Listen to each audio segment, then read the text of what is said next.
Sufyan ats-Tsauri rahimahullah. Sufyan ats-Tsauri seorang ulama masyhur sekali dengan kesolehannya, dikenal dengan Sajjad. Sufyan ats-Tsauri ini ahli sujud. Kalau sujud nggak pernah angkat kepalanya kecuali sudah selesai semua doanya. Terkenal sampai dahinya hitam sekali. Terkenal.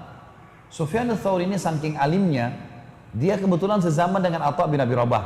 Jadi di Mekah itu setelah Atha disebutkan Sufyan ini. Orangnya sangat luar biasa. Dan yang merupakan ciri khas Sufyan ini waraknya. Warak itu bagaimana menjaga hubungan yang suci dengan Allah. Satu waktu datang surat resmi dari khalifah, suruh Sufyan menjadi hakim. Kepala hakim. Dan kepala hakim ini, khalifah pun kalau salah dia bisa hukumi. Dapat kereta kencana, dapat rumah yang mewah, dapat gaji yang tinggi, pokoknya jadi hakim. Ini jabatan ini semua orang kejar.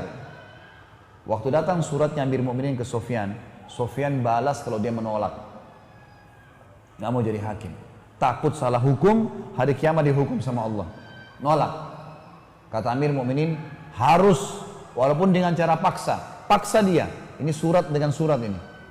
Waktu Sufyan tahu dipaksa, maka Sufyan ats-Tsauri rahimahullah keluar dari Mekah.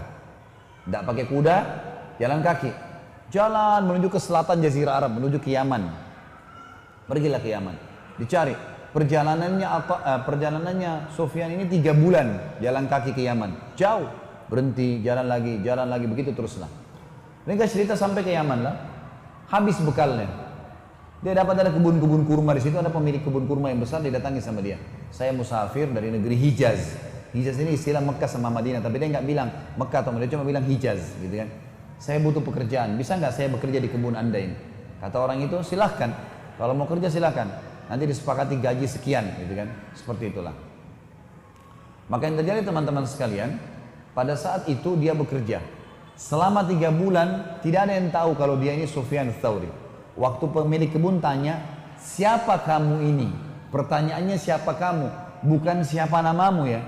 Maka dia bilang, Abdullah. Abdullah dalam bahasa Arab kan hamba Allah. Dia tidak mau sebut namanya Sufyan. Kebetulan pertanyaannya memang bukan siapa namamu. Siapa kamu? Dia bilang saya hamba Allah. Maka si pemilik kebun tahunya Abdullah. Selalu dipanggil hai Abdullah dipanggil begitu. Satu waktu setelah 3 bulan kerja, kata pemilik kebunnya, wahai Abdullah kesinilah. Datang si Sufyan ats-Tsauri. Lalu kata dia, apa perbedaan antara kurma kami dengan kurma kalian di Hijaz? Kata Sufyan, saya tidak tahu tuan. Karena saya tidak pernah tahu rasanya kurma kalian di Yaman.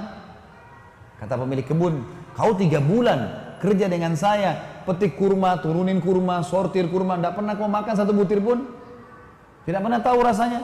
Kata dia, demi Allah tidak pernah, karena anda belum pernah persilahkan. Ini teman-teman yang jadi pegawai nih, di restoran atau di toko, berapa banyak main sikat saja makanannya orang. Sufyan ats-Tsauri tidak pernah makan satu butir kurma 3 bulan kerja, karena nggak pernah dipersilahkan. Dia juga nggak mau minta, gitu kan? Kata orang ini pemilik kebun, apa sambil ngolok-ngolok gitu? Apa kau mau contohin Sufyan ats-Tsauri dari waraknya? Dia nggak tahu kalau ini orangnya gitu. Maka dia pergi ke temannya, Sufyan ats-Tsauri pergi nih. Dia pergi ke temannya sebelah di kebun. Dia bilang, ada pegawai saya itu aneh, unik. Masa dia 3 bulan kerja turunin kurma, sortir kurma, nggak pernah rasa tuh kurma pun di kebun saya. Dia nggak pernah rasa sama sekali. Temannya ini jeli rupanya. Amir Mukminin waktu itu sudah keluarin sebuah surat juga. Siapa yang bisa tangkap Sufyan ats-Tsauri hidup atau mati, ya, pokoknya ada jasadnya, ada badannya hidup atau mati, saya kasih 1 peti emas. Tersebar satu wilayah Islam nih. Jadi orang memang ngejar dia, gitu kan? Pada saat itu temannya kebunnya sebelah ini tak jeli. Dia bilang sebentar, sebutkan ciri fisiknya orang itu. Kata yang punya kebun ini, begini. Kata dia, itu Sufyan ats-Tsauri, tangkap cepat. Kita ngambil 1 peti emas. Pergi ke kebun sebelah, Sufyan ats-Tsauri sudah nggak ada. Rupanya sudah pulang, kembali ke Mekah nih, jalan kaki. 3 bulan lagi baru sampai ke Mekah. Sampai di Mekah disambut oleh para ulama, disambut oleh murid-muridnya, sampai tersebar berita ke Amir Mukminin kalau sudah sampai Sufyan ats-Tsauri di Mekah. Baiklah. Sufyan ats-Tsauri dapat berita. Amir Mukminin bilang, saya akan ke Mekah, menangkap sendiri Sufyan dan mengkisosnya, memenggal kepalanya, digantung dekat Ka'bah, biar jadi pelajaran. Kalau semua orang yang saya instruksikan harus patuh. Seperti itulah.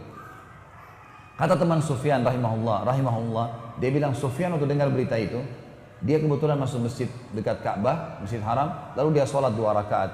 Indah sekali sholatnya. Dia sholat tenang dengan tumannya, saya di sebelahnya. Waktu dia mulai sujud pertama, di rakaat pertama, saya tawaf. Kata temannya, saya tawaf.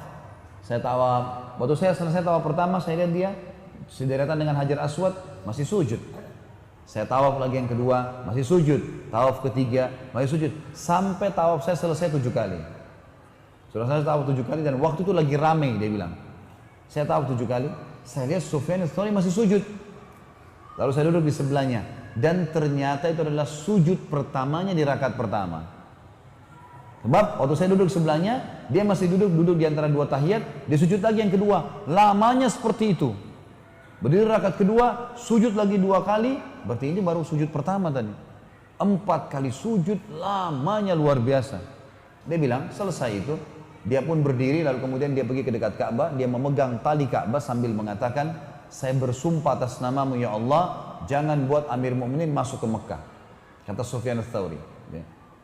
Maka dia bilang pun, gitu kan, mereka yang cerita kisah ini mengatakan, maka waktu Amir Mu'minin mau masuk di Mekah, maka yang terjadi adalah ada mereka si Amir Mu'minin sama kelompoknya lagi istirahat di luar pintu gerbang Mekah. Habis itu baru mau masuk. Pada saat itu Amir Mu'minin meninggal dunia, nggak jadi masuk ke Mekah, sehingga hukuman Sufyan nggak jadi terjadi. Tapi saksi bahasan teman-teman sekalian, bagaimana Sufyan ats-Tsauri menjaga waraknya, tidak mau sembarangan makan teman-teman sekalian.